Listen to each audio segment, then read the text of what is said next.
Una de las características de Efecto Naim son las entrevistas. A veces le traemos personajes muy conocidos, de fama mundial.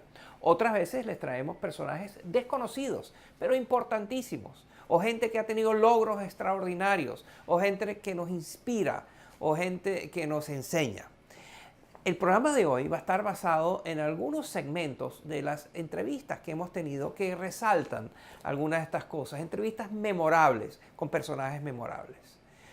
Uno, por ejemplo, es un líder del Partido Republicano de los Estados Unidos que se ve confrontado con la difícil decisión de tener que votar por el candidato de su partido a pesar de que él rechaza las ideas de ese candidato. Miren esta entrevista con Carlos Gutiérrez, quien fue ministro en el gobierno de George Bush y que forma parte de lo que se podría llamar el liderazgo del Partido Republicano, que está siendo desplazado, confrontado por Donald Trump. Mire, usted es republicano, parte de la élite republicana. ¿Usted cree que Hillary Clinton en la Casa Blanca es una mayor amenaza que Donald Trump en la Casa Blanca? Yo creo que Hillary Clinton es más predecible. Ella tiene años en la política, conoce el Congreso, conoce política, conoce cómo se maneja la Casa Blanca. Trump para mí es un hombre impredecible. Y no hay nada, yo me acuerdo en las empresas decíamos, no hay nada peor en un gerente, un líder que sea impredecible, porque la gente no sabe por dónde ir, qué hacer. Entonces, eso es lo que me preocupa. ¿Qué hace un hombre así con poder? Esa es la gran pregunta. ¿Qué hace un hombre así con poder? Y de la misma manera que lo pregunta Carlos Gutiérrez, nos lo preguntamos todos. ¿Qué haría alguien como Donald Trump con poder? Pero de la misma manera que entrevistamos a un líder del Partido Republicano de los Estados Unidos, también entrevistamos a alguien muy cercano al Partido Demócrata. Alguien que ha trabajado en el gobierno de Bill Clinton, también en el gobierno de Barack Obama, en los más altos cargos. Se trata de Lawrence Summers, que también es uno de los economistas más respetados del mundo. Esta es mi conversación con Larry Summers. Usted también ha escrito sobre el efecto de la política en los Estados Unidos sobre la disminución del liderazgo de ese país en el mundo.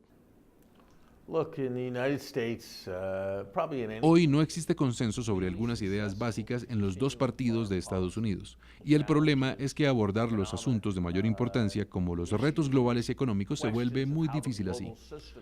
Por un lado están los demócratas, que casi nunca apoyan ningún tratado de comercio, y por el otro están los republicanos, que casi nunca apoyan la participación de los Estados Unidos en organizaciones internacionales.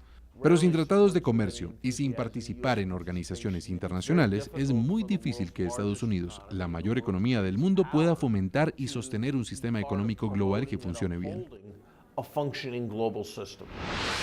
Entonces, según Larry Summers, los Estados Unidos están tomando decisiones que son muy estrechas de mente, que van muchas veces en contra de los propios intereses del país. En esto, Estados Unidos no es una excepción. En América Latina también hemos visto gobiernos que durante la primera década de este siglo han llevado adelante políticas que ahorita estamos viendo los resultados.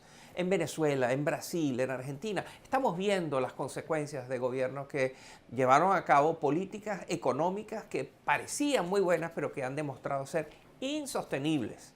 Para esto tuve en el estudio un personaje excepcional, se llama Jorge Quiroga. Fue presidente de su país, Bolivia, pero es reconocido ampliamente como un analista excepcional. Él entiende muy bien lo que está pasando en la política de muchos de los países de América Latina.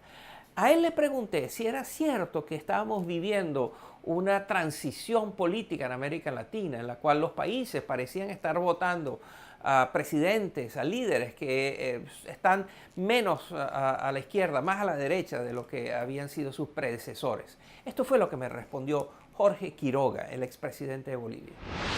Lo que esperemos que vuelva a Venezuela, a la Argentina y pronto a Bolivia es el derecho a pensar diferente sin ser perseguido judicialmente, el derecho a criticar en la prensa al gobierno sin ser cautelado o procesado, el derecho a tener trabajo, empleo, progreso sin ser servil a un gobierno de turno. Aquí ha habido proyectos en Sudamérica que al influjo de esta gran cantidad de recursos, la petrochequera venezolana, por ejemplo, han sido ambidiestros, Moisés. No eran de izquierda, derecha, eran ambidiestros para copar el poder, para robarse los recursos, para perseguir al opositor, y han sido mancos para solucionar estructuralmente muchos de los temas que aquejan a nuestras poblaciones. El problema centralmente ha sido ese. Yo creo que es un artilugio el pensar de que el régimen de Venezuela era de izquierda, era ambidiestro, la mano petrolera, la mano blanca, ambidiestro, sea cocaína, sea el petróleo, para tomar más poder, para conculcar derechos, para pisotear la justicia. Lo decía el extinto Carlos Fuentes, ¿recuerdas? Cuando se le preguntaba si el régimen de Venezuela era de izquierda, decía, no, yo soy de izquierda, eso es Mussolini tropical, hablando de lo que estaba pasando. Y si uno ve las denuncias de Brasil y otras que están saliendo de corrupción feroz, que están indignando a las clases medias, porque como ya no hay la gran bonanza, llega un momento de vacas más flacas, la gente empieza a cuestionar la corrupción, y está claro de que ha habido un proyecto no socialista, pero de socios muy listos que se han quedado con buena parte de esos recursos. Le hice la misma pregunta, sin embargo, a alguien que tiene una perspectiva muy diferente, pero que también es un gran conocedor de la política de nuestra región y es un muy respetado periodista, analista. Se llama John Lee Anderson, es un periodista del New Yorker, pero que es conocido por sus reportajes sobre la política en América Latina. Y le pregunté cómo estaba viendo él la situación y esto fue lo que me contestó. Hay los que los interpretan como que la izquierda populista, liderado por Chávez en su momento, empieza a menguarse, ¿no? Yo creo que es muy tempranero todavía decir eso, aunque por supuesto una plaza fuerte Argentina en ese sentido, ideológicamente hablando, se ha perdido, ¿no?